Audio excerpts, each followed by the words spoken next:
Bonjour à vous, vous êtes sur la radio ici et maintenant 95.2 FM Paris et c'est Cyberculture aujourd'hui présenté par William. On se retrouve tout de suite après, on va faire une revue de presse aujourd'hui avec une sélection de la revue de presse informatique. On va décortiquer ça ensemble et on se retrouve tout de suite après l'introduction de l'émission Cyberculture sur la radio ici.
Vous êtes sur la radio ici maintenant 95.2, c'est Cyberculture aujourd'hui présenté par William et aujourd'hui je vous propose une revue de presse informatique, une sélection de la semaine, des meilleures infos les plus pertinentes bien sûr.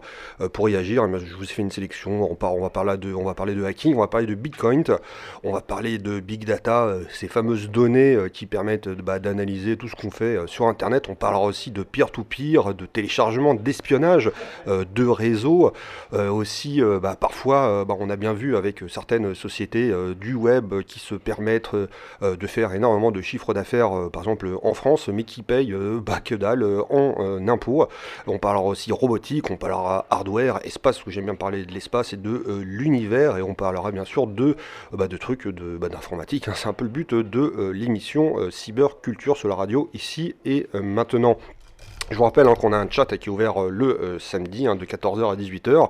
Vous pouvez vous connecter. Il y a déjà du monde de connecter. Il y a Patrice Bouda, Maître Letka, Mekrat Karlik. Si j'ai pas trop déformé son pseudo, il n'y a pas de règle. Vous mettez le nom de l'utilisateur que vous désirez, pas de mot de passe. Si vous n'avez pas d'idée, vous cliquez simplement sur connecter. Vous êtes les bienvenus. Bien sûr, j'ouvrirai l'antenne aujourd'hui pour vous. Si vous avez besoin de réagir, je vous invite à réagir sur les différents articles de ma revue de presse informatique. Donc on est ensemble pendant 1h30. Après on retrouvera bien sûr Olivier avec la hotline. Donc le principe de la hotline, on le rappellera bien au cours de... il le rappellera tout à l'heure. C'est pour gérer vos problèmes dans le domaine informatique, Linux, Windows et parfois, pourquoi pas, sur vos smartphones, parce qu'aujourd'hui, de plus en plus, on a ce genre d'outils à portée de nos mains. Donc là, je vais commencer la revue de presse d'ici quelques instants. On va faire une petite pause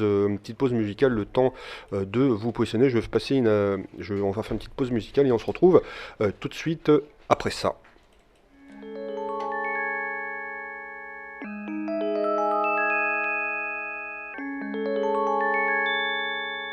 Vous écoutez Radio Ici et Maintenant 95.2 FM sur internet ici et maintenant.com.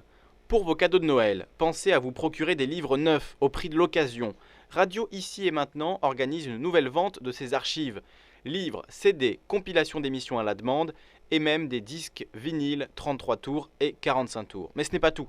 Il y aura aussi des séances de dédicaces avec Didier Deplège qui signera son livre Protocole Oracle et notre animatrice Clara qui signera son livre Chronique de la biopiraterie, du pillage au partage. Voilà, Didier Deplège et Clara seront là aussi samedi pour dédicacer leur livre. C'est donc ce samedi 21 décembre de 14h à 18h au 8 rue Violet à Paris dans le 15e arrondissement, métro La Motte-Piquet ou Duplex.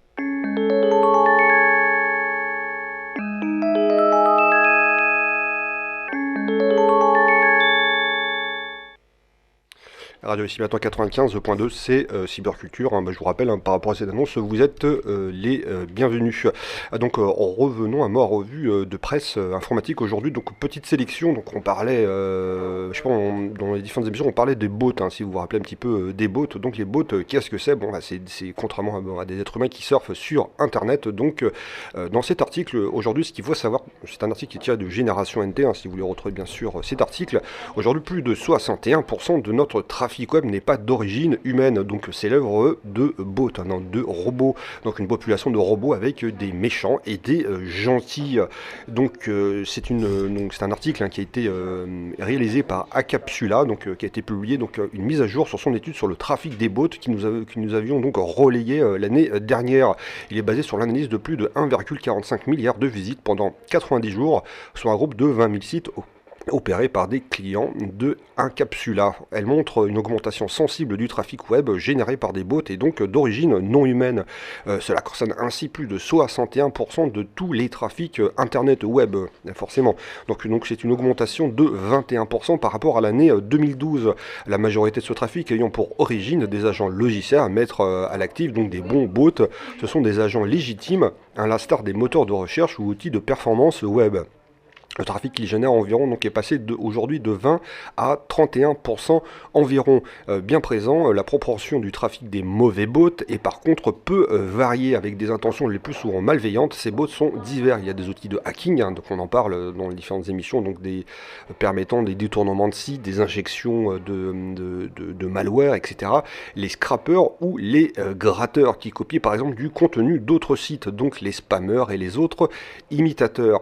Sur cette dernière catégorie des imitateurs qui est plus représentée est la seule du côté du mauvais bot à avoir connu une augmentation par rapport à 2012.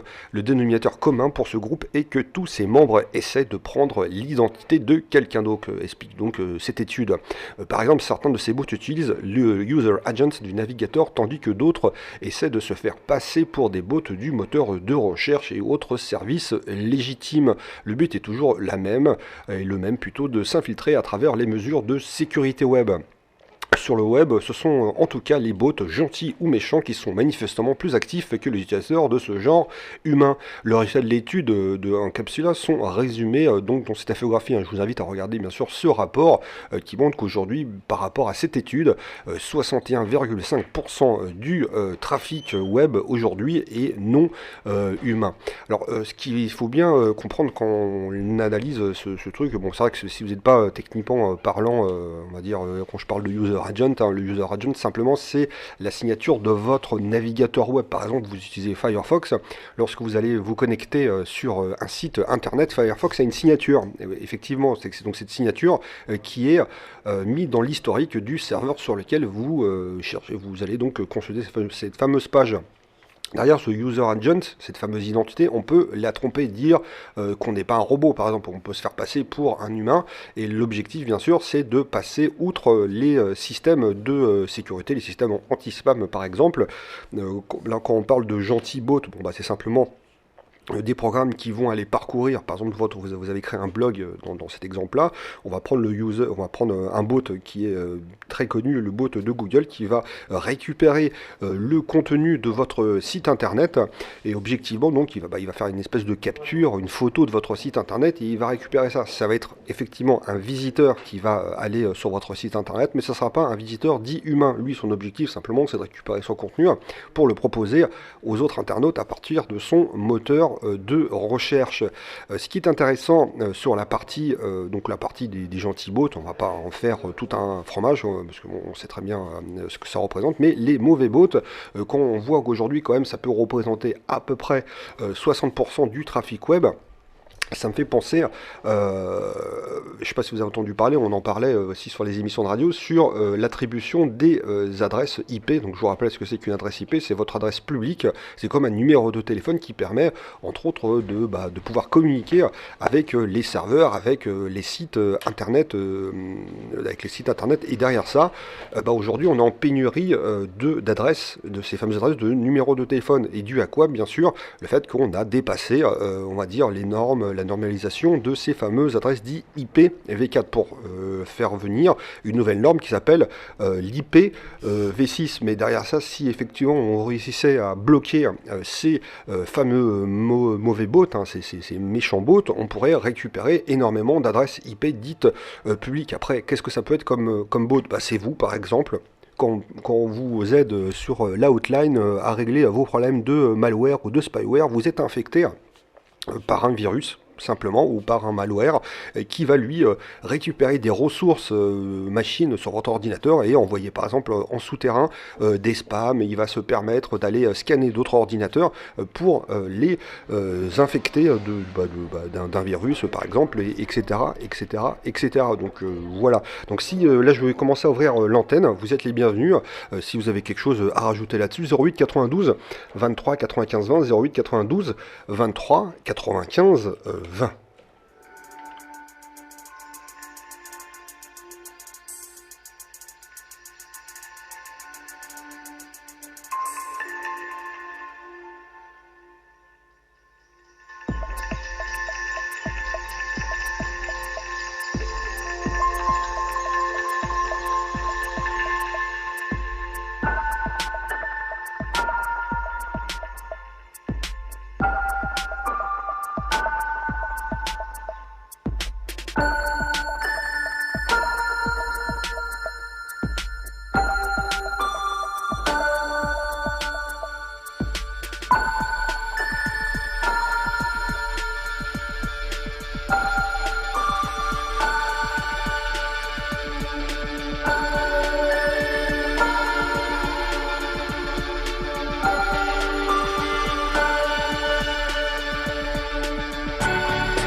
bonsoir à tous. Laurent Fent avec vous, une annonce vous concernant.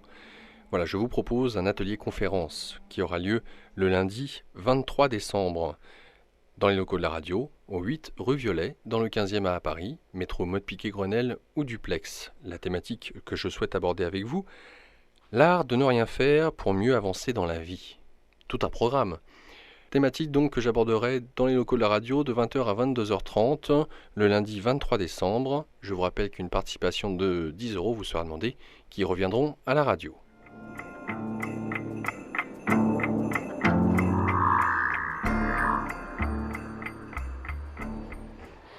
Radio ici maintenant, c'est Cyberculture. Aujourd'hui, là on était sur la revue de presse. Je vous rappelle que nous avons un chat .rim952.fr, accessible aussi à partir de notre site internet www.icieetmaintenant.com. Vous pouvez retrouver l'ensemble de l'univers de la radio et bien sûr retrouver l'ensemble de nos émissions en podcast. Je vous invite à aller dessus et retrouver l'ensemble de l'univers de notre radio. Donc revenons à notre revue de presse. On ne sait pas si vous avez entendu parler de ce qui s'est passé cette semaine, mais le Washington Post s'est fait tout simplement pirater. Donc vous pouvez voir cet article toujours tiré de Génération NT. Donc des hackers ont pénétré le système informatique du Washington Post. Ils évoquent quelque part la piste chinoise. Donc les serveurs du célèbre journal américain ont été visés par des hackers qui ont notamment pu obtenir un accès à des identifiants et des mots de passe chiffrés d'employés. L'étendue de la fuite des données n'est toutefois pas encore connue. A priori, les informations concernant les abonnés ont été épargnées. Ce n'est pas la première fois, bien sûr, que le Washington Post fait l'objet d'une attaque informatique. Au mois d'août dernier, rappelons-le, l'armée électronique syrienne, Syrian Electronic Army, avait redirigé des lecteurs de poste vers son propre site internet. Elle aurait par ailleurs été à l'origine d'une campagne de phishing malveillant ayant ciblé les journalistes du quotidien. Donc je vous rappelle, juste une petite parenthèse, ce que ça représente le phishing. On fait croire qu'on est, par exemple, ils ont pu faire croire que c'était l'administrateur du Washington Post qui avait besoin de tout simplement réinitialiser par exemple leur login et mot de passe, et bêtement les gens qui travaillaient au Washington Post ont mis leur login et mot de passe. Ils ont pu récupérer certaines informations permettant entre autres d'éditer par exemple les articles. Donc revenons donc à cet article. Donc le Washington Post penche néanmoins du côté de la piste chinoise pour la nouvelle attaque. Donc des hackers chinois sont déjà suspectés d'avoir compromis par le passé le système informatique du New York Times ou encore du Wall Street Journal. Leur motivation serait d'obtenir des informations sur des dissidents et opposants au régime de Pékin. Il reste néanmoins toujours difficile de déterminer avec certitude l'origine d'un piratage, même si un point d'attaque en Chine est identifié. Ce ne signifie pas nécessairement que l'empire du milieu est derrière. Donc le Post a été alerté de l'intrusion par Mandiant au début de l'année. Cette société de cybersécurité américaine avait publié un rapport impliquant directement la Chine pour du cyberespionnage, avec notamment une unité secrète de l'armée chinoise spécialement formée dans ce domaine. Donc c'est un rapport qui avait été contesté bien sûr à l'époque par la Chine. Bon, après c'est toujours cette fameuse guerre, cette fameuse cyberattaque qui se passe. Bon, après, c'est sûr que quand on lit, on analyse cet article, on passe toujours par une méthode de phishing pour faire croire qu'on est une personne de l'intérieur. On peut récupérer facilement des logins et des mots de passe, une sécurité. On peut, un petit peu comme le trash hacking, c'était le principe de fouiller dans les poubelles. Aujourd'hui, avec le phishing, on peut faire croire à qui et n'importe qui. Il y a même des outils qui sont mis à disposition pour les hackers pour ne faire croire tout simplement qu'on est, on montre pas de blanche en faisant croire qu'on travaille par exemple pour le Washington Post ou qu'on est un administrateur. On l'a bien vu pour les banques, les banques ont halluciné là-dessus. À un moment donné, aujourd'hui, heureusement que c'est sécurisé, on pouvait récupérer facilement des numéros de carte bleue, on pouvait récupérer facilement aussi tout ce qui était accès à votre compte bancaire. On faisait croire que c'était une banque X ou Y qui vous demandait, suite à une perte de base de données, on a besoin simplement de votre part de confirmation de votre login et mot de passe de votre accès bancaire. Et derrière, bien sûr, le hacker pouvait accéder facilement à votre compte bancaire et faire le nécessaire, d'ailleurs, malheureusement, en faisant par exemple des virements bancaires ou des choses pas trop sains à ce propos. Donc revenons à la suite de la revue de presse. Aujourd'hui, on en parle hein, bien sûr dans les émissions Cyberculture et aussi avec la hotline avec Olivier. On parlait des bitcoins, mais aujourd'hui les gouvernements, et surtout le gouvernement chinois, l'Europe a mis aussi en garde contre les bitcoins parce que c'était pas forcément une monnaie entre guillemets d'après eux qui était stable. Donc la Chine par rapport à ça recule, donc le recul se poursuit avec donc des nouvelles restrictions qui est fait par le gouvernement chinois. Donc toujours un article tiré de Génération T, vous pouvez le retrouver sur ce site internet. Donc la valeur du Bitcoin subit le contre-coup des mises en garde à son sujet. Effectivement, en Chine et ailleurs, elle recule encore alors qu'il se murmure que la filiale Alipay du groupe Alibaba s'est vue interdire les échanges avec cette monnaie virtuelle. Donc avec la montée très rapide de sa valeur en l'espace de quelques mois, le Bitcoin te donne logiquement des envies de spéculation que les institutions bancaires craignent de voir se multiplier malgré le risque associé à son fonctionnement et à l'anonymat qu'elle procure. Donc la Chine a commencé à prendre des mesures pour restreindre son usage aux seuls particuliers, appelant ces établissements bancaires à ne pas faire appel à cette monnaie virtuelle dans les opérations, ce qui a stoppé la progression de la valeur du cours dans le pays. Donc de près de 1000 $, le cours sur la plateforme d'échange a chuté vers les 800 $ avant de se stabilisé. Cependant, les mauvaises nouvelles se sont poursuivies avec la rumeur selon laquelle les autorités chinoises auraient interdit l'utilisation du Bitcoin sur les plateformes de paiement en ligne. Donc le groupe d'e-commerce Alibaba avait laissé sa filiale Alipay tenter de proposer le règlement de transaction en Bitcoin avant d'annoncer qu'elle cessait d'offrir cette modalité. Selon la presse chinoise, il s'agirait plus d'une interdiction de la banque centrale chinoise qu'une décision propre suggérant que l'utilisation de cette monnaie comme véhicule de transaction à l'image des monnaies traditionnelles va s'avérer compliquée et limitée à court terme au moins. Donc les complications récentes ont conduit le cours du Bitcoin à passer sur la plateforme d'échange BTC China de 7600 yuan, donc un peu plus de 900 $ fin novembre, à 2550 yuan, donc 420 $, donc une perte un peu plus de 50%. Donc ce mercredi, par ailleurs, la plateforme a identifié qu'il suspendait les dépôts de yuan des usagers sur le portefeuille numérique du fait de cette nouvelle règle imposée par le gouvernement, tout en essayant de rassurer sur le maintien des opérations. Donc la fermeture sans garantie sur les fonds investis sur la plateforme d'échange fait partie des risques cités par les autorités bancaires internationales pour appeler à la prudence vis-à-vis de la monnaie virtuelle. Je ne sais pas si vous, sur le chat, vous pouvez réagir, bien sûr, par rapport au Bitcoin. Est-ce que vous avez des Bitcoins moi, ça m'intéresse de savoir si vous utilisez cette monnaie. On n'a pas eu forcément des retours quand on en parlait à la radio. Peut-être ça vous... Voilà, est-ce que vous avez des bitcoins, vous pouvez appeler dès à présent et partager votre avis là-dessus. 08 92 23 95 20, 08 92 23 95 20. Pour simplement nous voir ce qui se passe à ce propos, si vous aussi vous utilisez les bitcoins. Là, je vais passer, juste après cette petite annonce, on va revenir sur une autre monnaie, qui s'appelle le Dogecoin.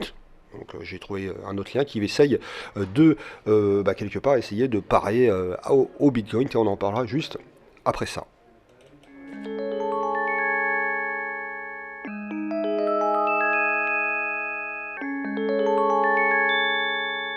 Vous écoutez Radio Ici et Maintenant 95.2 FM sur internet ici et maintenant.com.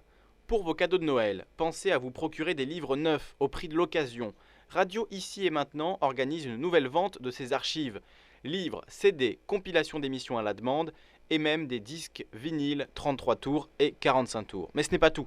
Il y aura aussi des séances de dédicaces avec Didier Deplège qui signera son livre Protocole Oracle et notre animatrice Clara qui signera son livre Chronique de la biopiraterie, du pillage au partage. Voilà, Didier Deplège et Clara seront là aussi samedi pour dédicacer leur livre. C'est donc ce samedi 21 décembre de 14h à 18h au 8 rue Violet à Paris dans le 15e arrondissement, métro Lamotte-Piquet ou Duplex.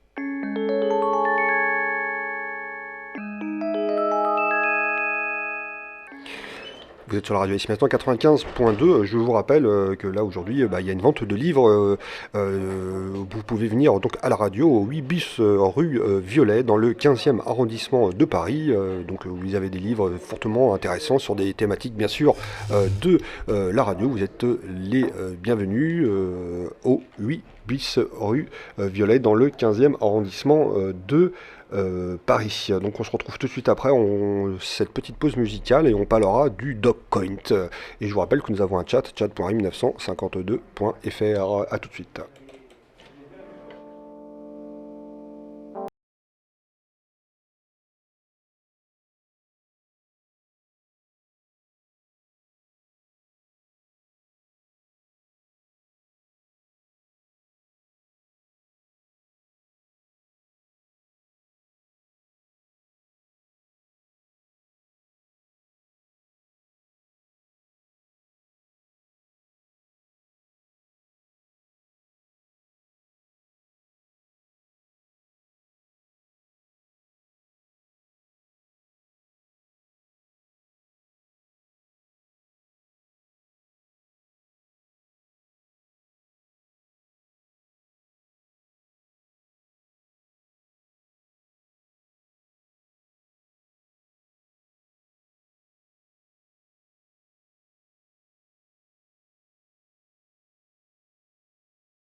Ici maintenant 95.2, c'est Cyberculture. On a écouté les Daft Punk Something About Youth. Je vous rappelle que nous avons une vente de livres aujourd'hui à la radio. Vous êtes les bienvenus à 8 bis rue Violet. Il y a des dédicaces de livres qui sont faits par Didier Deplège et par Clara. Vous êtes les bienvenus 8 bis rue Violet. Revenons donc à l'émission Cyberculture. Je suis sur la revue de presse et on parlait des bitcoins. Et là, j'ai trouvé un article toujours sur Génération NT du fameux Dog Coin. Donc c'est une nouvelle devise décentralisée qui souhaite détrôner quelque part les bitcoins. Pour ceux ou celles qui ne se souviennent pas, comme ils ont laissé passer l'occasion d'investir dans une nouvelle devise bitcoin il y a quelques années en arrière et qui s'en mordait aujourd'hui donc les doigts, donc l'occasion de se rattraper et arriver à une nouvelle monnaie numérique venant d'être lancée. Donc la nouvelle devise décentralisée qui pourrait prochainement faire le buzz s'appelle le Dogcoin et son objectif est simple, détrôner bitcoin. Finalement, l'arrivée d'une monnaie de ce genre n'est pas une surprise considérée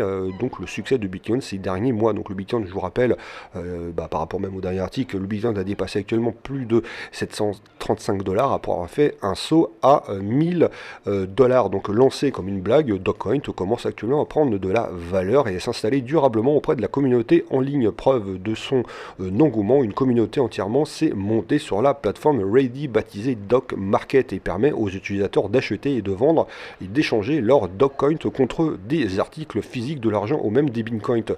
À ce jour, un Dogecoin s'échange environ à 0,0023 $, de quoi investir à moindre frais et en espérant que la devise aura un succès un jour similaire au Bitcoin d'ici à peu près 5 ans. Donc malgré cette faible valeur, l'utilisateur échange et la plateforme accuse déjà une forte participation de mineurs de la nouvelle devise. Donc un site officiel a été créé et permet à chacun de participer à l'aventure de Dogecoin. Reste à savoir si cet élan ne sera pas stoppé, mais il est net bien sûr d'ici quelques mois, à espérer que la devise rencontrera le même succès que les bitcoins. Bon, c'est vrai que quand on voit ce truc là, si on commence à créer des monnaies un peu à gauche, à droite, quelque part, après la grande question, est-ce qu'il y aura une vraie valorisation, une vraie chose derrière tout ça? Bon, après moi j'y crois pas, j'y crois pas vraiment, hein. C'est vrai que c'est pas génial, hein. Donc revenons un petit peu à tout ça. Je voulais on va parler de données.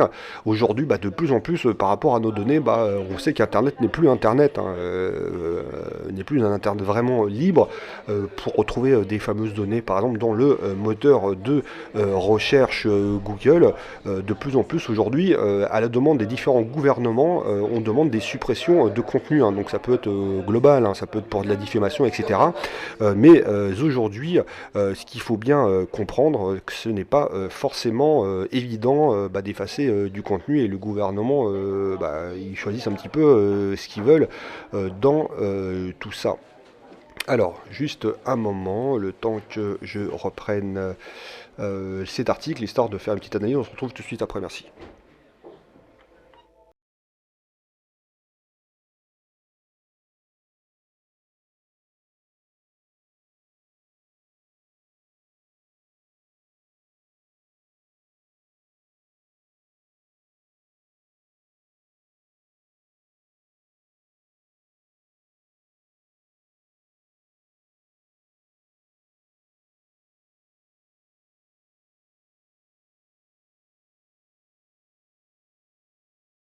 Je vous rappelle bien sûr qu'aujourd'hui il y a une vente de livres à la radio, et là j'ai dû fermer la porte, il y a un peu de bruit. Donc revenons donc à ce fameux article à propos de Google, hein, sur les demandes gouvernementales des suppressions de contenu à forte hausse en 2013. Alors on va regarder ça de plus près. Donc Google vient de publier ce jeudi 19 décembre son dernier rapport de transparence sur les demandes de suppression de contenu émanant des autorités françaises et gouvernementales. On peut noter une forte progression de nombre de demandes de l'ordre de 68%. Donc la synthèse publiée par Google concerne la période du premier semestre 2013 et le nombre de demandes a augmenté de 81% par rapport à la période de référence prise en compte entre le mois de juillet et le mois de décembre 2010.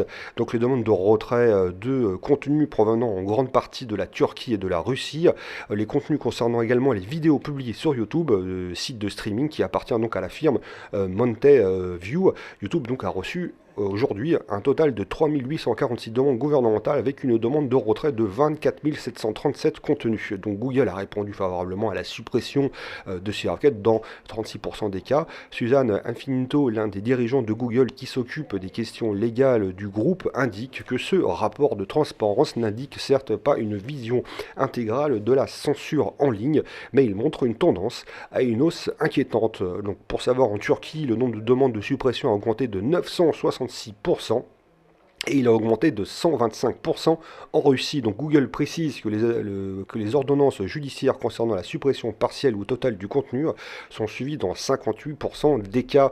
Pour la première semestre 2013, les demandes de suppression concernant des contenus relatifs à la confidentialité, à la sécurité et à des contenus adultes et à des diffamations comme le montre ce graphique, hein, que je vous invite à aller voir sur zonenumérique.com.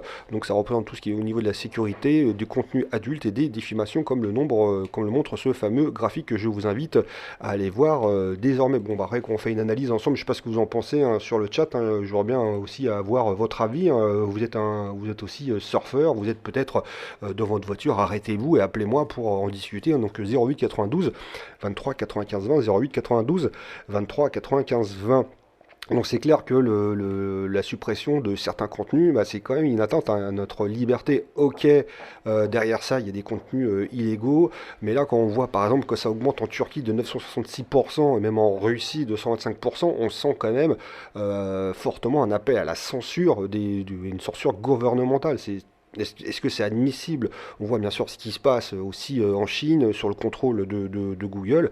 Est-ce qu'on doit, quelque part, ces frontières numériques, elles sont en train de se tracer? Elles se tracent depuis même très longtemps et aujourd'hui même, là on entend parler de cette fameuse loi où ça va donner des pleins pouvoirs à la DST, donc à notre gouvernement, aux militaires, pour nous espionner et regarder ce qui se passe dans notre gamelle numérique.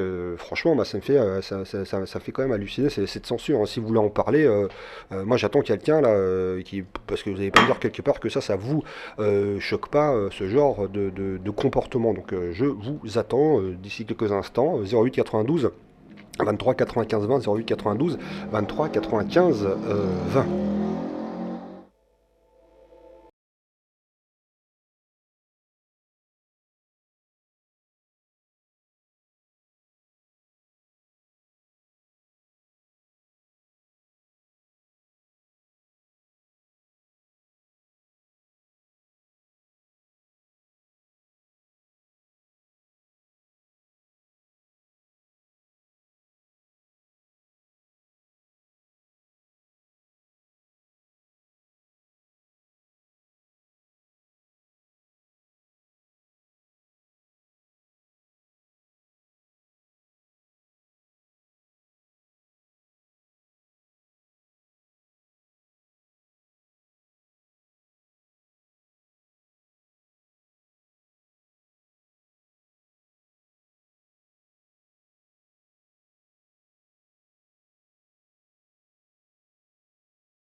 Radio ici maintenant 95.2, c'est Cyberculture. Aujourd'hui, je vous rappelle que nous avons un chat.rim952.fr, chat.rim952.fr. Il n'y a pas de règle, hein. Vous mettez le pseudo, le login que vous avez toujours voulu avoir.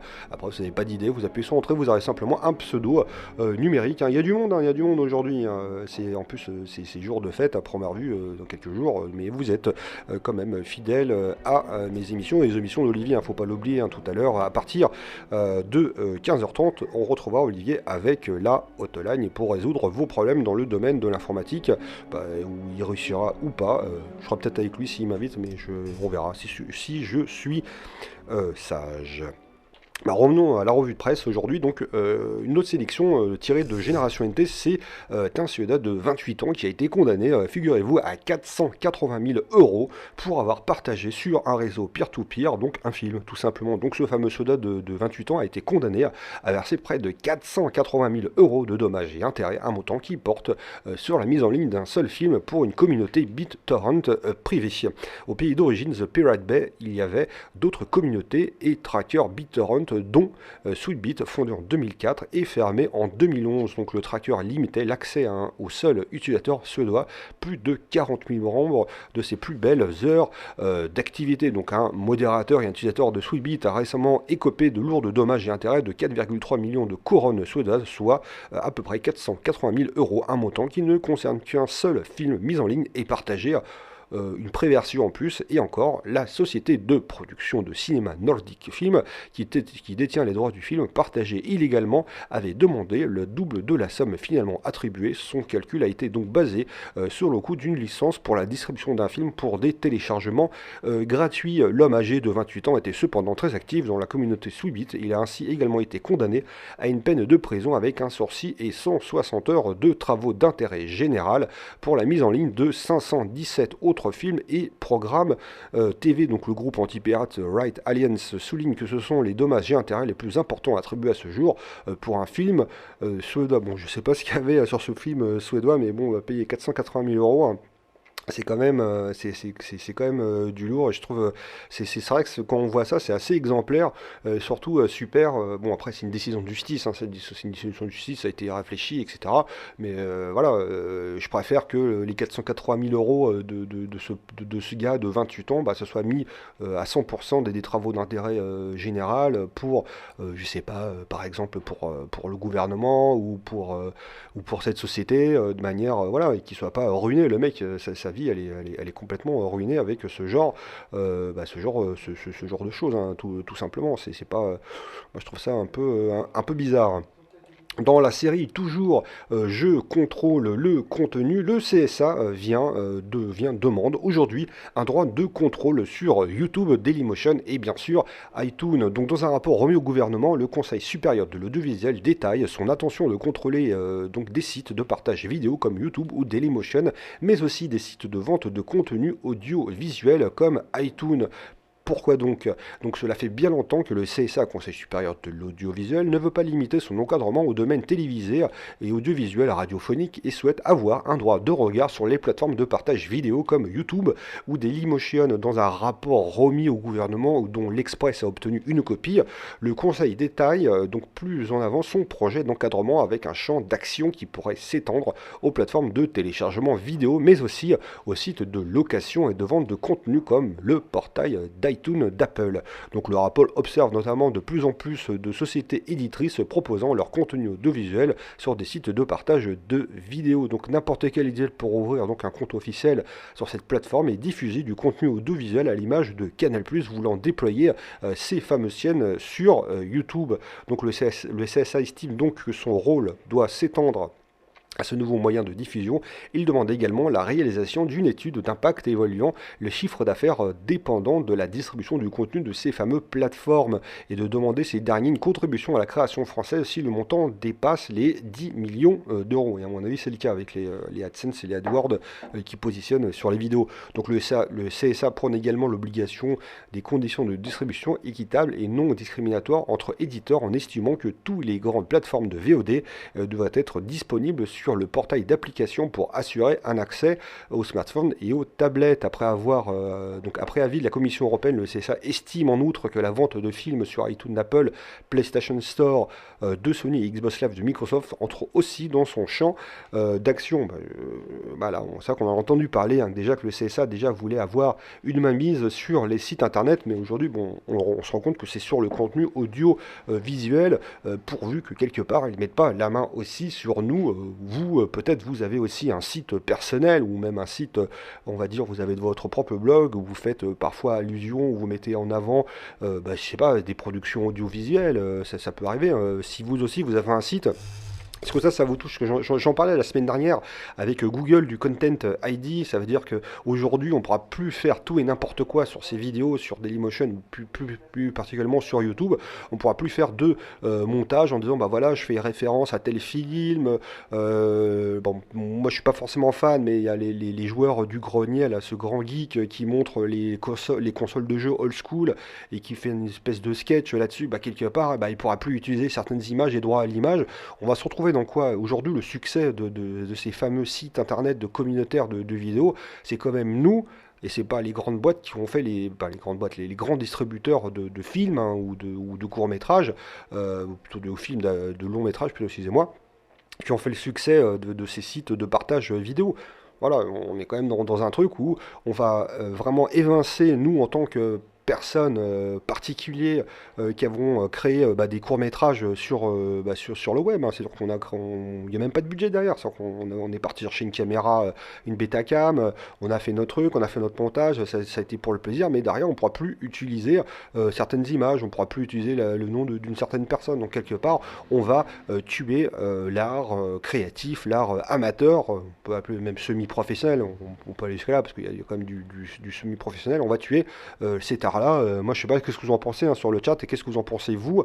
Vous êtes les bienvenus pour en discuter sur la radio 08 92 23 95 20, 08 92 23 95 20.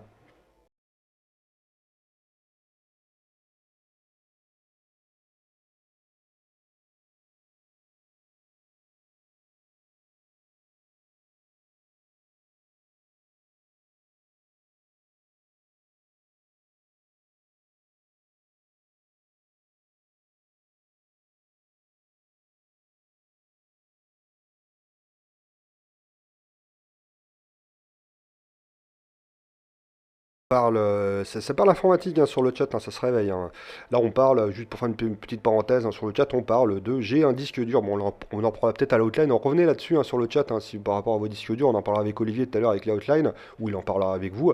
Derrière, bah, là, ton disque dur avec certaines problématiques, si effectivement, bah, s'il il est pété, etc. Bon, là, il y a 148 424 qui te propose une solution bah, de copier avec une commande de Linux, de faire une image. Hein, ça, c'est le principe de faire une image de ton disque dur A vers ton disque dur B pour essayer de copier, pour voir. Peut-être c'est une astuce, en regarder, c'est pas forcément évident.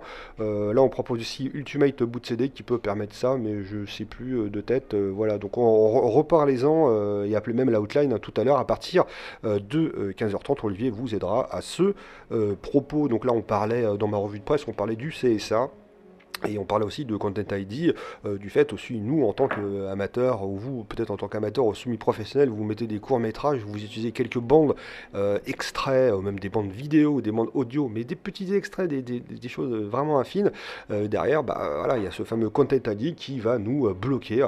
On en parlait la semaine dernière, là on voit que le CSA veut mettre sa main mise sur le contrôle, soit c'est un fait, hein, sur YouTube, sur Dailymotion, sur iTunes, et sur tout ce qui concerne bien sûr l'audio visuel sur le web aujourd'hui.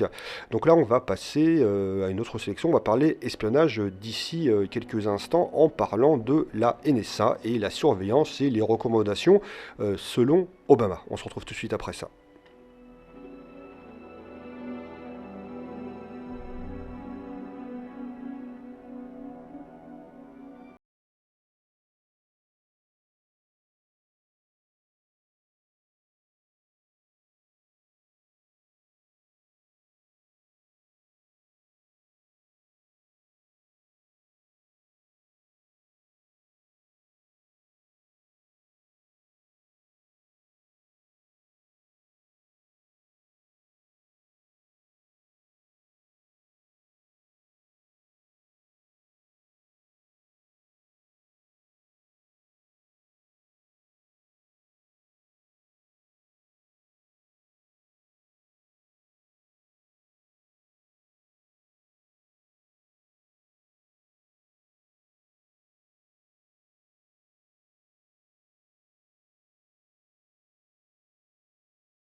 Vous écoutez Radio Ici et Maintenant 95.2 FM sur internet ici et maintenant.com. Pour vos cadeaux de Noël, pensez à vous procurer des livres neufs au prix de l'occasion. Radio Ici et Maintenant organise une nouvelle vente de ses archives. Livres, CD, compilations d'émissions à la demande et même des disques vinyles 33 tours et 45 tours. Mais ce n'est pas tout. Il y aura aussi des séances de dédicaces avec Didier Deplège qui signera son livre Protocole Oracle et notre animatrice Clara qui signera son livre Chronique de la biopiraterie, du pillage au partage. Voilà, Didier Deplège et Clara seront là aussi samedi pour dédicacer leurs livres. C'est donc ce samedi 21 décembre de 14h à 18h au 8 rue Violet à Paris dans le 15e arrondissement, métro La Motte-Piquet ou Duplex.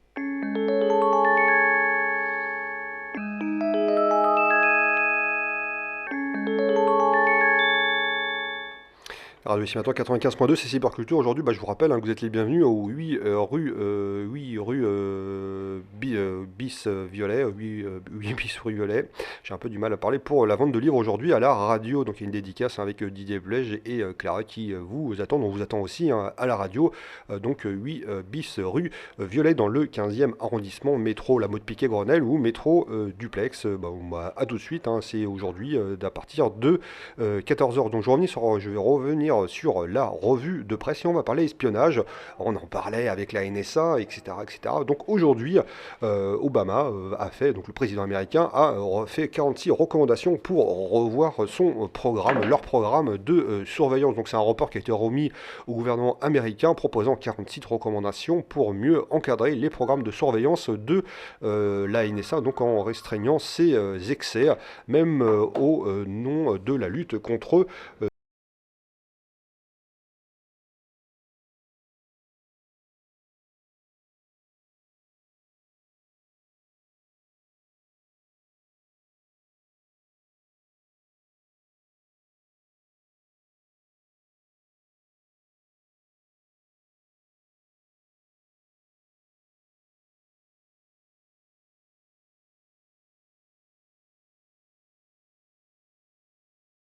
j'ai à peine commencé mon article, il y a déjà des gens qui veulent intervenir dessus.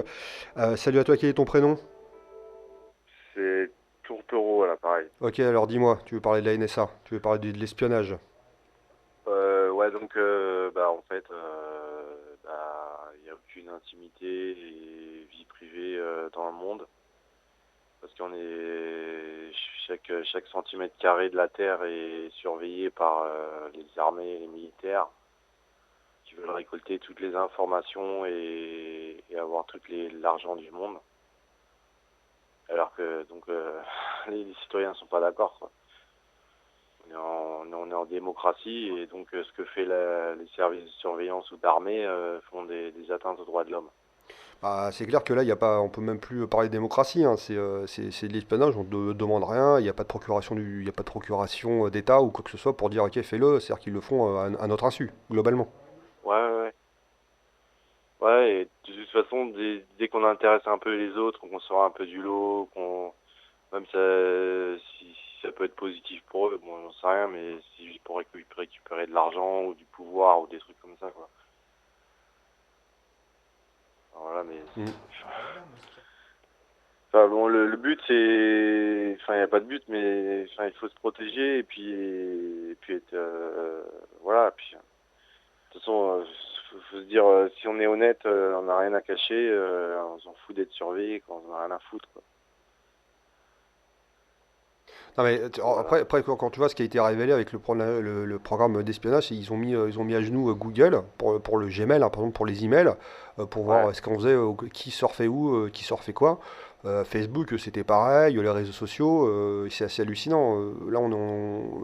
C'est vrai qu'on avait, à la radio, on avait invité les gens de la Quadrature du Net. Il y avait Jean-Marc Manac aussi qui expliquait que c'est du tout et n'importe quoi. C'était vraiment, là on était 1184, c'est totalement même dépassé, c'est has-been. Là on va se retrouver dans une situation où vraiment on peut tout faire et n'importe quoi. On peut écouter nos conversations Skype, on peut regarder en direct ce qu'on fait en vidéo. Le délire, si tu as vu, on en parlait même la semaine dernière dans les émissions, il y a certains portables, ordinateurs portables, on peut activer la webcam à distance. Et ça, c'était une application que le FBI ils avaient accès à ça pour pouvoir activer les webcams à distance. C'est-à-dire que tu vois même pas le témoin lumineux de ta webcam qui dit que c'est allumé. Les gens pouvaient Ouais. regarder ce qu'ils voulaient. Mais dis-toi que de toute façon, Internet, ça vient de l'armée américaine et à la base, ouais. c'est Internet, donc évidemment, tout ce qui circule sur Internet ou communication par Internet, toute la NSA, l'armée américaine, enfin, ils ont toutes les données, quoi. Mais Ça le- en- vient de, mm. ça Parce vient de que ça, quoi. tu vois, par exemple, si demain, je veux dire, on va dire parce qu'aujourd'hui, qui gère, techniquement parlant, qui gère Internet, c'est les Américains. Ouais. T'es genre, par exemple, quand tu vas avoir des adresses IP, quand tu vas avoir un groupe d'adresses IP, bon, ça, je vais pas rentrer dans les détails, il faut que tu te demandes à un organisme américain qui te fournit ces adresses IP et c'est lui qui t'autorise de les utiliser. Si demain, Voilà, et si demain ils veulent prendre, je sais pas, on va imaginer une espèce de grosse manette on-off, s'ils veulent faire off sur Internet, ils le feront. C'est-à-dire qu'ils ont quand même ce pouvoir dominateur de pouvoir couper le web. ouais.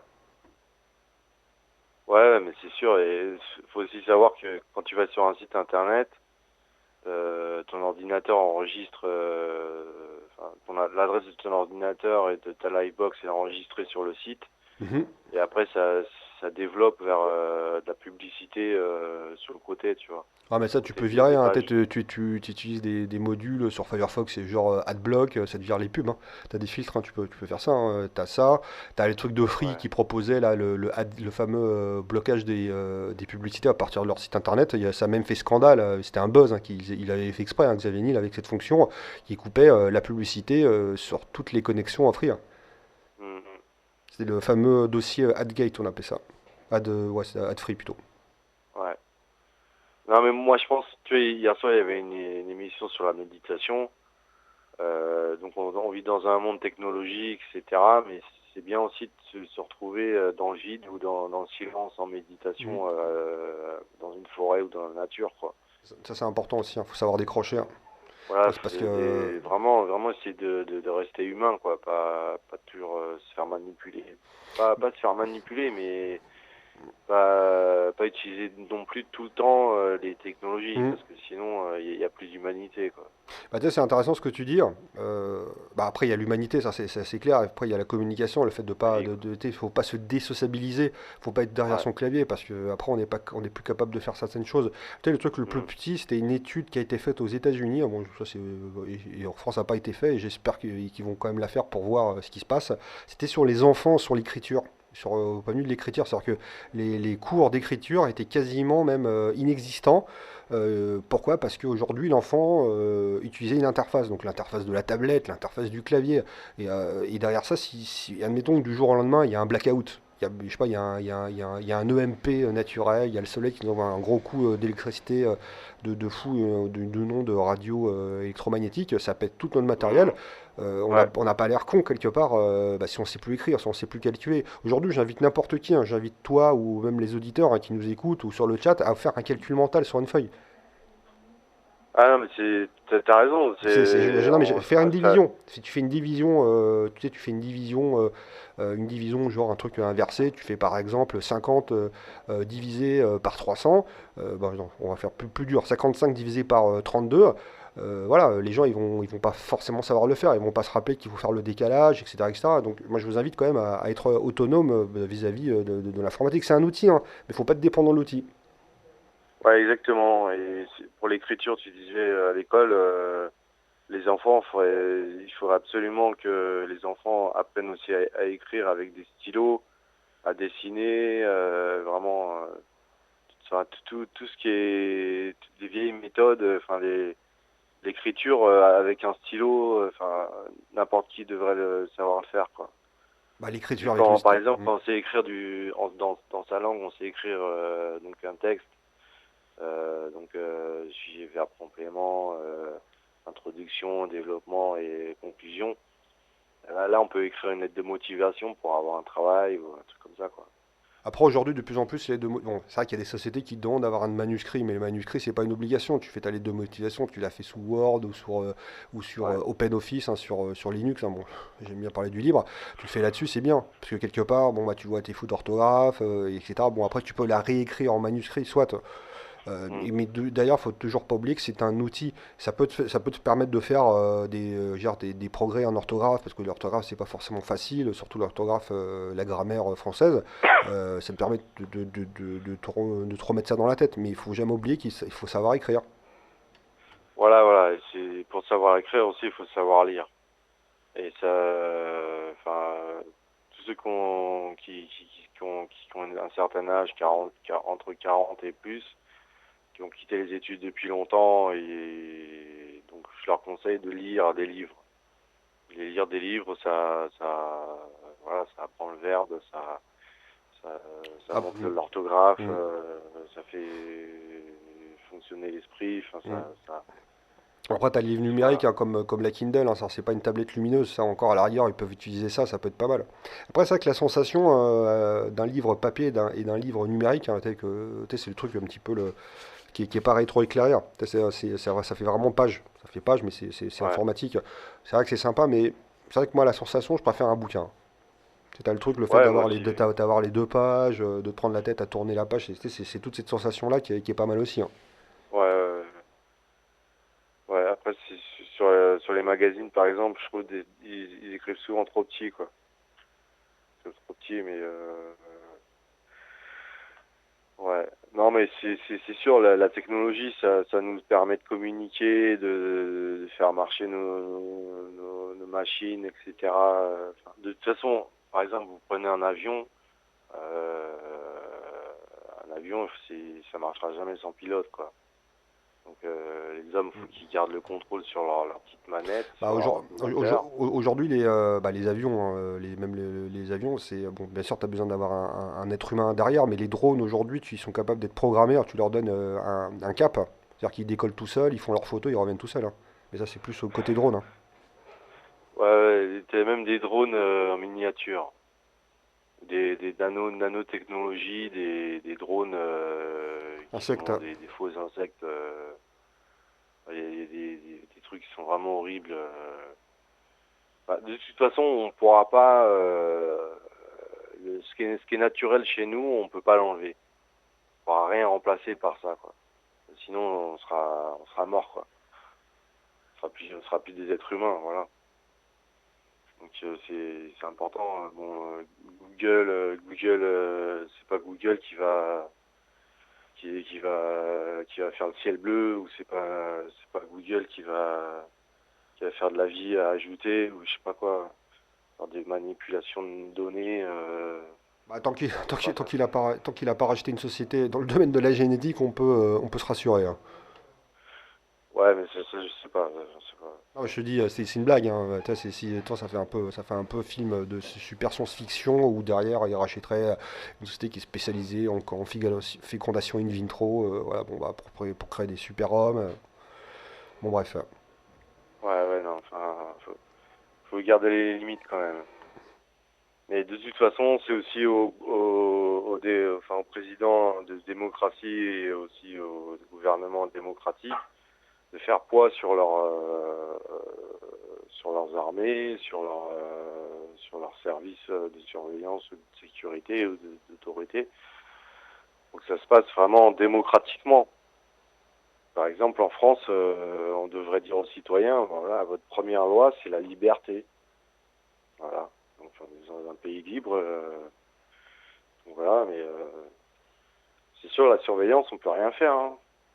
Il y a plein d'hommes de pouvoir, d'hommes connus, ou d'hommes qui ont touché dans des affaires financières et tout, qui sont surveillés, c'est sûr.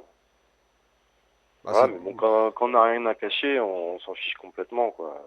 On vit notre vie, voilà, c'est bon.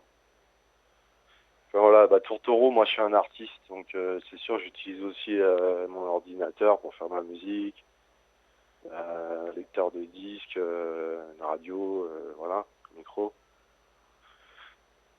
Mais bon, c'est sûr que, par exemple, tu vois, quand je reprends ma guitare, voilà, là, c'est de la musique, quoi. C'est pas de la musique électronique.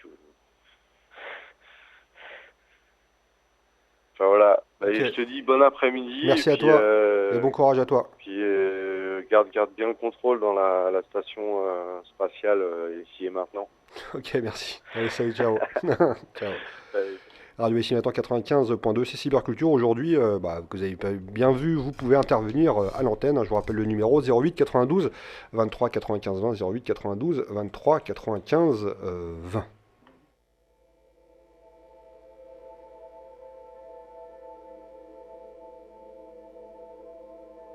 Je vous rappelle que nous avons aussi un chat, chat.rim952.fr, chat.rim952.fr. J'en étais où? J'en étais à mon fameux article sur les fameuses recommandations du gouvernement américain. Donc après la rencontre avec des dirigeants de grands groupes américains appelant à plus de transparence vis-à-vis des méthodes de surveillance de la NSA, il y a des mesures pour éviter les risques de balkanisation de l'Internet avec la multiplication des frontières virtuelles. L'administration Obama a pris connaissance d'un rapport de 300 pages évoquant 46 recommandations pour remettre à plat les pratiques de l'agence de renseignement. On y trouve notamment un appel à renforcer la collaboration avec les alliés proches des États-Unis pour harmoniser les programmes de surveillance respectifs plutôt que de forcer des écoutes illégales et de limiter l'écoute des dirigeants étrangers en fonction des intérêts du pays et de la crainte d'une menace ou non de façon systématique. Donc le rapport a observé également que le recours massif aux écoutes téléphoniques via les opérateurs mobiles de l'accès large légal ou illégal aux données personnelles dépasse le cadre de la lutte contre le terrorisme et n'était pas essentiel pour anticiper des attaques. Bah voyons. Donc cette question de la lutte contre le terrorisme reste importante pour les auteurs du rapport qu'ils n'appellent pas à démanteler les programmes de surveillance en place, mais plutôt à les rendre plus transparents et mieux ciblés au lieu de recours à une surveillance massive sans distinction qui fait de tous les individus des suspects en puissance. Donc le rapport appelle notamment à faire cesser la collecte directe des données mobiles par la NSA et de laisser ces informations sous le contrôle des opérateurs ou d'un tiers avec un accès permis seulement sur requête judiciaire, avec cas exceptionnels permettant de collecter des données sans attendre l'approbation, mais avec un encadrement à posteriori plus resserré et devant justifier la gravité de ce fameux motif. Mais de la même manière que l'administration Obama ne s'est pas donc engagée sur des modifications du fonctionnement de ces agences de renseignement lors de la rencontre avec les dirigeants de la société high-tech US. Donc ce rapport autorisé par la Maison Blanche n'a pas de pouvoir contraignant. Donc le gouvernement reste donc libre d'appliquer ou pas une partie de ces recommandations, ce qui pourrait donner lieu à des mesures de diversion et de peu d'effets sur le cœur de fonctionnement de la NSA. Donc la Maison Blanche a pris acte du rapport et a indiqué qu'ils annonceraient dans quelques semaines quelques recommandations seront donc déjà mises en application. Donc il s'agit de manœuvrer avec une prudence car l'impact sur l'économie américaine pourrait aussi être très fort si le reste du monde ne croit pas en ces efforts de transparence. Bon, c'est vrai que quelque part, c'est un petit peu comme, je sais pas ce que vous en pensez, hein, c'est un petit peu comme quelqu'un qui te trompe, un homme ou femme, et tu leur redonnes une chance derrière. Mais écoutez, quand tu trompes une fois, tu vas forcément tromper deux fois. Quelque part, on n'est pas bête, quoi. C'est même dans cette phrase, hein, sur la fin de cet article, on se le dit, quand tu trompes une personne une fois, c'est un peu ça, quoi. Tu dis, c'est clair, net et précis, je peux plus avoir confiance en ces gens qui, tout simplement, qui nous ont trompés. Qu'est-ce que vous en pensez? Bien sûr, toujours les bienvenus, 08 92 23 95 20, 08 92 23 95 20. On revient juste petite pause micro-pause et on revient sur Google qui vient d'acquérir bien sûr Boston Dynamics et ses inquiétants robots. Donc c'était l'une des sélections de la semaine parce que quand j'ai vu cet article-là, c'est vrai que c'est assez hallucinant. Donc vous pouvez déjà même regarder et jeter un œil sur Génération NT, hein, sur ces fameux robots ou bien sûr sur votre site référent sur l'actualité informatique. On se retrouve tout de suite dans la millisecond.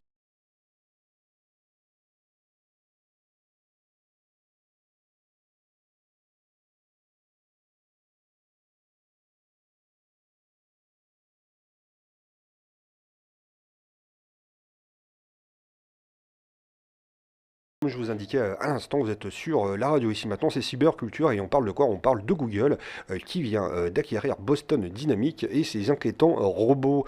Pour mieux comprendre, donc Google a mis la main sur Boston Dynamics, connu pour ses travaux dans le domaine de la robotique et ses modèles avancés inquiétants capables de courir plus vite tout simplement que l'homme. Là je vais finir mon article si je réussis, on se retrouve tout de suite après.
95.2, excusez-moi pour cette petite pause, j'avais une personne en ligne comme vous avez pu deviner. Donc bien sûr vous pouvez appeler, toujours appeler 08 92 23 95 20 si vous avez ou si vous voulez intervenir à l'antenne. Donc on parlait de quoi? On parlait de l'acquisition par Google de Boston Dynamics, hein. Donc si vous n'êtes pas insensible aux robots développés par Boston Dynamics, sachez que Google ne l'est pas non plus. Donc la firme de Mountain View vient en effet de faire l'acquisition de cette société connue pour ses robots tels que Big Dog, Cheat Dad ou Wildcat ou Atlas ou Pitman. Donc des modèles impressionnants qu'on les voit, hein, qui ont notamment été développés sous contrat pour la défense américaine. Donc Google devrait d'ailleurs honorer le contrat militaire en cours, donc le DARPA, donc Defense Advanced Research Project Agency, mais n'en signerait pas d'autres dans ce domaine. Donc reste à savoir que cette fameuse société compte faire des activités dans le domaine de la robotique. Donc c'est le New York Times, hein, qui fait l'écho de cet accord entre Google et Boston Dynamics. Donc les termes financiers ne sont pas encore connus à cette heure. Je sais pas, moi, quand je vois les fameux robots, bah, je sais pas si vous aussi, hein, vous pouvez voir ce fameux robot de Boston Technology, bah, ça me fait penser à Terminator, ça me fait penser au T800. Et quelque part, est-ce que Google ne deviendrait pas quelque part un petit peu Skynet, hein, bah, ça me rappelle un petit peu Terminator, tout simplement, parce que quand on voit des robots qui courent plus vite qu'un humain, j'aurais pas que ce genre de robot me court après, ça me ferait un peu, même beaucoup, ce serait assez effrayant. Qu'est-ce que vous en pensez? Bien sûr, vous pouvez réagir sur le chat, hein. Qu'est-ce que vous en pensez de tout ça? Simplement, à se dire, est-ce que vous êtes prêts ou pas? Est-ce que ça vous fait penser? Est-ce que ça fait peut-être pas peur un petit peu d'avoir ce genre de choses autour de vous? Donc un autre article. Toujours, je parle de Google, mais c'est quand même assez effrayant. C'est un article aujourd'hui, ce qu'il faut comprendre, comment Google à l'époque a gagné de l'argent. Je pense que vous devez le savoir. C'est avec tout simplement la publicité en ligne avec les fameux AdWords, hein. Quand je vous rappelle c'est quoi les AdWords, c'est la fameuse publicité qui se trouve à droite, hein, que bien sûr vous pouvez désactiver avec AdBlock, hein, si vous voulez désactiver, hein, et que vous n'aimez pas la pub. La pub, vous pouvez le désactiver. Bon, AdWords, c'est quoi? C'est simplement lorsque vous faites une recherche naturelle sur votre site internet, vous tapez par exemple, vous avez besoin de trouver la chaussure de sport adéquate et trouver des conseils d'utilisateurs, hein, sur des forums. Là, sur les résultats naturels, vous allez tomber sur des liens qui parlent de forums, dans un forum où quelqu'un parle d'une chaussure de sport, qu'on vous conseille une chaussure de sport. Et là, Google, qu'est-ce que va faire Google?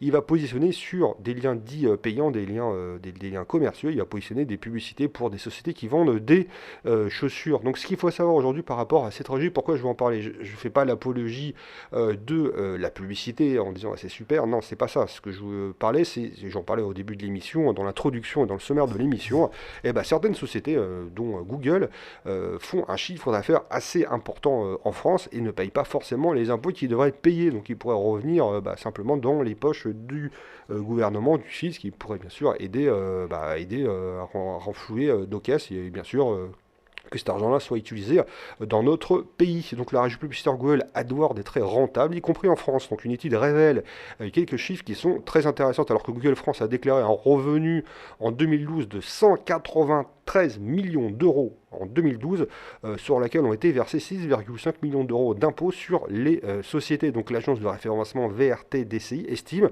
que le chiffre d'affaires réel de Google France serait de l'ordre de 1,4 milliard d'euros, avec quasiment 90% de part de marché. Donc l'estimation de VRT-DCI n'a rien de surprenant. Ce qui choque, c'est plutôt l'immense différence entre le chiffre officiel et les estimations. Donc cette différence explique le nombre massif en cause fiscale, même si Google assure ne pas être en infraction avec la législation des États. Pour cause, la firme américaine a la moyen de recourir intensivement à l'optimisation fiscale. Donc hormis cela, l'étude de VRTCI révèle ainsi aussi que AdWords est très lucratif en apportant 68% des environs de 2,5 millions d'euros engrangés quotidiennement par Google France. Il faut dire que les 3,04% des 4,2 millions de mots-clés référencés le sont via les enchères de AdWords. Donc une chose est certaine, Google n'a pas près de lâcher ces fameux AdWords.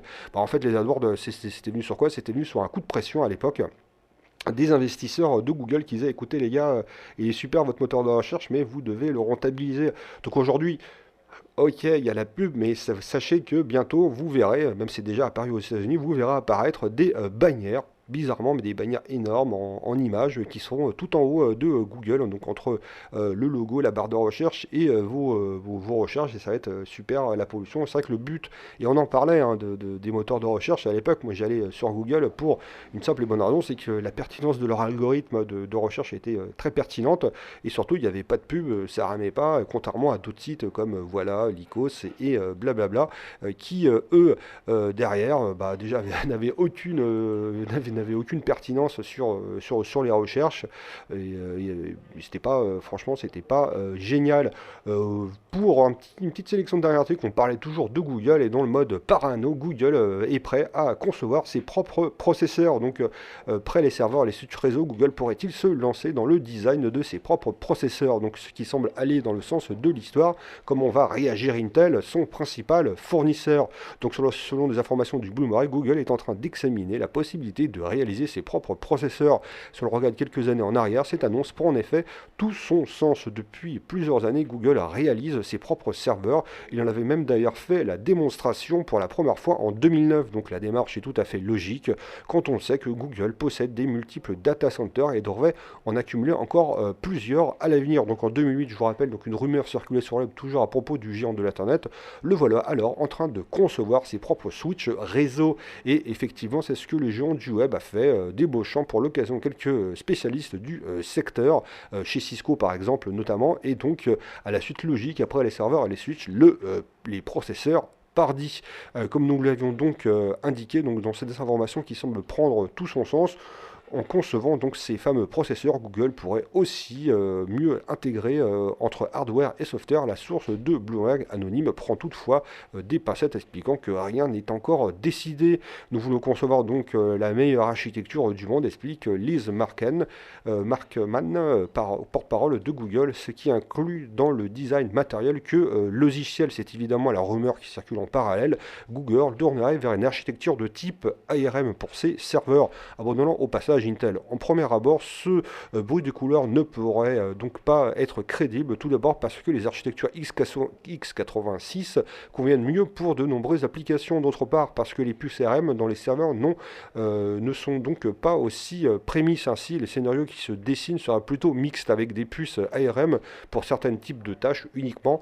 En tâches de fond justement, Intel semble sur le qui-vive. S'il perd Google, il perd aussi son cinquième plus gros client aujourd'hui, qui représente à peu près 4% de son revenu, de son chiffre d'affaires annuel. Donc autant dire donc une énorme perte, donc qui véhiculerait une très mauvaise image du fondeur. Rappelons que plusieurs entreprises, bien sûr, dont Facebook notamment, testent depuis plusieurs mois des serveurs basés sur des puces ARM. S'il est encore difficile de trouver des entreprises qui les utilisent en production, 2014 pourrait être une année qui pourrait être une année charnière à ce niveau. Donc abandonner les vieux modèles.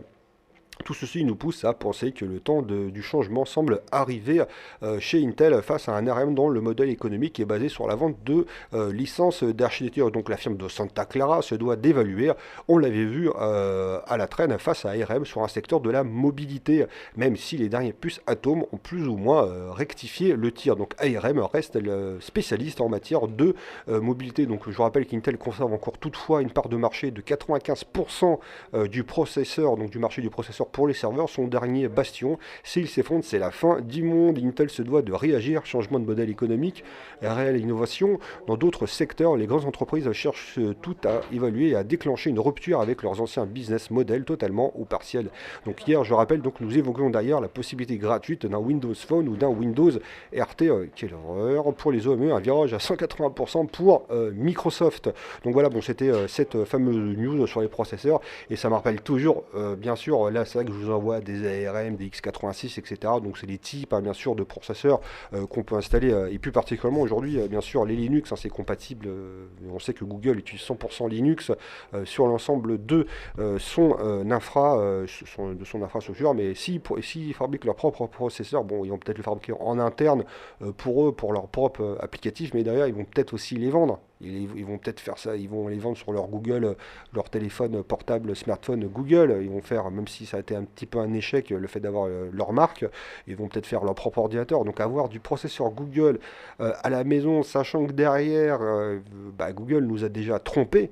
parce qu'il nous a caché le fait de ces fameux big data, de donner ces big data aux différents gouvernements et plus particulièrement à NSA. On se pose quand même des questions. You welcome. Donc là, je vais passer le micro. Salut à toi, Olivier, comment ça va? Ça va. T'as vu, j'ai fait des progrès. Oui, c'est pas mal. Je penserai à monter ton siège correctement. As-tu annoncé à nos auditeurs, William, que c'était journée porte ouverte à la radio Oui, actuellement? j'arrête pas. Alors, il y a plein de monde, on n'arrête pas de graver, il y a plein de bouquins à vendre. Clara est là pour signer ses différentes œuvres. Donc, n'hésitez pas, 8 rue Violet. Ouais.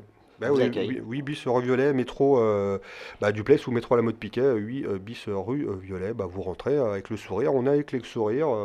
Bienvenue pour cette vente de livres, un dédicace avec Didier Leplège et avec Clara. Donc on peut même repasser un coup l'annonce et tu te lances. C'est juste là. Ok, Voilà. c'est parti. C'est une très belle annonce de Lisandre, il a fait des progrès aussi. Et je pense à monter ton siège correctement. Et si vous avez un nouveau siège pour Olivier, ça serait cool. T'as un truc automatique avec une télécommande. Parti. Ok, allez, à plus tard, merci à vous.